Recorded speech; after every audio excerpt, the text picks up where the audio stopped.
প্রেক্ষাপট একটি অনুসন্ধানী অনুষ্ঠান। তোরা মনে করছো যে তোদের 3 লাখ টাকা করে টাকা নিতেছে, সুন্দর মালয়েশিয়া পাঠাবে নাকি? বন্দুক মাথাটাকে মানে বলে তোরা যাইতে পারবি না। গত বছর বাংলাদেশ ইজ দ্য হাইয়েস্ট মানে পিপুল যারা স্মাগলিং এর সাথে জড়িত ছিল।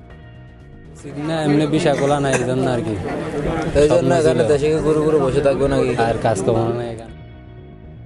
এরকম আমার মতো করে আরো অনেকজনকে ফেক ভিসা দিয়ে পাচারের চেষ্টা করছে। আমাদের এখানে যে কেউ ইচ্ছা করলে একটি নৌকা দিয়ে থাইল্যান্ড চলে যাচ্ছে, মায়ানমার চলে যাচ্ছে, ভারতে চলে যাচ্ছে। যদি নতুন সরকার এসে সামগ্রিকভাবে এদিকে নজর না দেন তাহলে এটাই কন্টিনিউ করবে। এবারের বিষয় মানব পাচার।